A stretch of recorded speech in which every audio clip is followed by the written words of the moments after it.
दोस्तों, साहब के सांसद और दो सहयोगियों की काले करतूत से भूचाल। महाराष्ट्र डॉक्टर कांड में चौंकाने वाला खुलासा।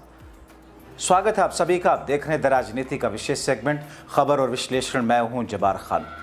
दोस्तों, राजनीति और अपराध का चोली दामन का साथ तो हमेशा से रहा है, मगर अपराध अगर घृणित वाले हो, जिससे लोग घृणा करें और वो भी सांसद महोदय का नाम उसमें आए, तो फिर आप क्या कहेंगे?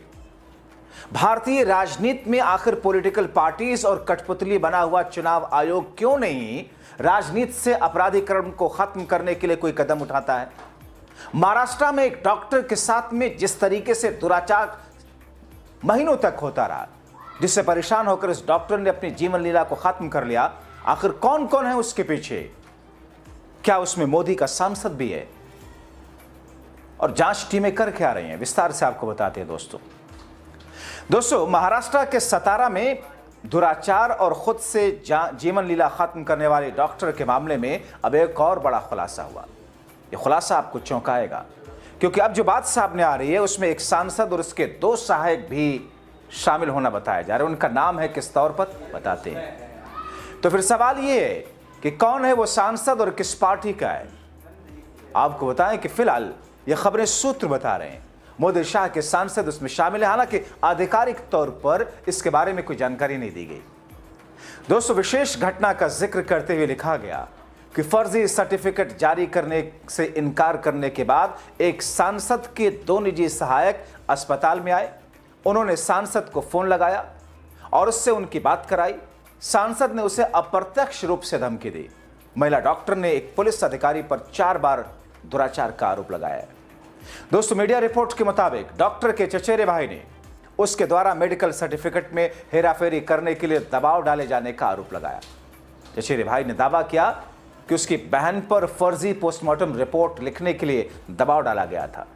चचेरे भाई ने आगे कहा कि उसकी बहन ने वरिष्ठ पुलिस अधिकारियों से शिकायत की, लेकिन कोई जवाब नहीं मिला।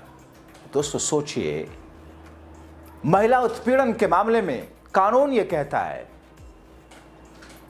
सरकारें ये कहती हैं, एजेंसियां ये कहती हैं, फौरन कार्रवाई होनी चाहिए, फौरन गिरफ्तारी होनी चाहिए अगर उस किस्म का मामला है। जांच आप करते रहिए।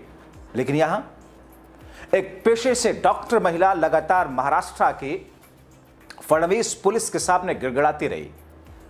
अमित शाह, जो देश के गृह मंत्री, जिनका ब्यूरोक्रेसी देश में चलता है, उनकी पुलिस ने, उनकी ब्यूरोक्रेसी वाले सिस्टम ने उस पीड़ित महिला की सुनी नहीं। डॉक्टर के भाई आगे बताते हैं कि पिछले साल बहन को पुलिस और राजनीतिक दबाव का सामना करना पड़ रहा था। उससे फर्जी पोस्टमार्टम रिपोर्ट बनाने के लिए दबाव डाला जा रहा था। डीसीपी को शिकायत पत्र लिखा, लेकिन उन्होंने कुछ नहीं किया। बहन को फर्जी रिपोर्ट तैयार करने के लिए बार बार कहा जा रहा था, और भले ही मरीज को अस्पताल में भर्ती नहीं कराया गया, उसे फिट और ठीक होने की रिपोर्ट जारी करने के लिए कहा जा रहा था। दोस्तों, जैसा कि आप जानते हैं कि महाराष्ट्र के सतारा जिले में एक सरकारी अस्पताल में कार्यरत महिला डॉक्टर बीते गुरुवार रात में एक होटल के कमरे में फांसी पर लटकी पाई गई थी।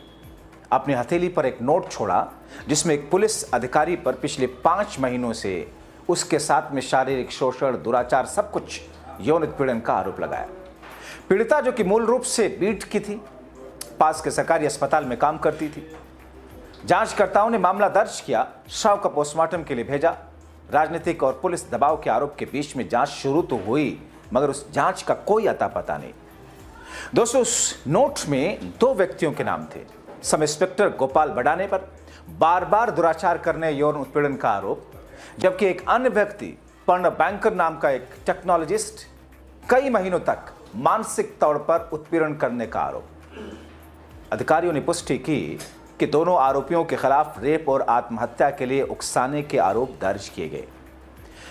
अधिकारी यह भी जांच कर रहे हैं कि क्या मेडिकल रिकॉर्ड में हेराफेरी करने का अनुचित दबाव उनकी मृत्यु का कारण बना। तो दोस्तों, जो सांसद महोदय हैं, जिनके जरिए से मेडिकल रिपोर्ट को बदलने और मेडिकल फर्जी सर्टिफिकेट बनाने का दबाव डाला जा रहा था, धमकी डाली जा रही थी, आखिर इस पूरे मामले में कहां है महिला आयोग महाराष्ट्र की, और कहां है मोदी की महिला आयोग की चेयरपर्सन, जो कि यहां से बंगाल तो भाग जाती हैं एक किसी घटना पर, क्योंकि वहां विपक्ष की सरकार है, और महाराष्ट्र में तो इन्हीं के चाचे भतीजे की सरकार है। एक पुलिस अधिकारी कहते हैं कि हमने मामला दर्ज किया, शव को पोस्टमार्टम के लिए भेजा, पीड़िता की हथेली पर लिखे गए सुसाइड नोट में आरोपों की भी जांच हो रही है। अब महाराष्ट्र महिला आयोग की बात कर लेते हैं दोस्तों। प्रमुख रूप उस आयोग की है रूपाली चकनकर। रूपाली चकनकर वही घिसे पीटी बातें आकर के कह जाती हैं, जैसा कि आमतौर पर आप देखते होंगे टीवी डिबेट में। डेढ़ रुपल्ली ट्रोल की तरह भारतीय जनता पार्टी के प्रवक्ता वही घिसी पीटी बातें, हम तो सबका साथ सबका विकास की बात करते हैं, हम तो सबका विश्वास की बात करते हैं, हम तो सबके लिए काम करते हैं। इससे घटिया लाइन कोई क्या हो सकती है, जिस लाइन का अस्तित्व उसके अमल दरामद से, जमीन पर उतरने से कोई मेल न खाता हो। क्योंकि अगर मेल खाता तो बड़े चीख चीख कर कह रहे थे कि विदेश में जो काला धन उसको हम उठा करके ले आएंगे। हजारों मिसाल आपके सामने दोस्तों। वो क्या कहती हैं कि हमने मामले का संज्ञान लिया, सतारा पुलिस आरोपियों के खिलाफ में कार्रवाई, सख्त कार्रवाई करने का आदेश दिया। ऐसा लग रहा है जैसे महिला आयोग आदेश देगी, नहीं देगी तो कार्रवाई ही नहीं होगी। हर कोई क्रेडिट ले रहा है, क्योंकि इसे लीपापोती कहते हैं, इसे थेथरई कहते हैं। आरोपियों की तलाश के लिए टीमें तैनात की गई। जबकि दोस्तों उस पीड़ित परिवार और उसके रिश्तेदारों का कहना है कि उसने मदद मांगी, लेकिन उसे उच्च अधिकारियों से कोई समर्थन और सूचना नहीं मिली। उम्मीद करते हैं एक गहन जांच से आरोपों की सच्चाई सामने आए। घटना को लेकर सतारा में रोष दिखता है। तो सवाल ये कि केंद्र की मोदी सरकार और डबल इंजन की सरकारों का जो बखान मीडिया करता है, उसे मानने के लिए क्या मोदी योगी शाह में मजबूर करता है? क्या यही न्यू नॉर्मल है? क्या यही न्यू इंडिया है? आखिर क्यों कम नहीं हो रहे दुराचार और जान लेने वाली खबरें? ये तो छोड़ दीजिए, इस मामले में सांसद महोदय और उनके 2 सहयोगियों का नाम जो कि सीधे सीधे धमकी से जुड़ा हुआ है, लेकिन सरकार खामोश है।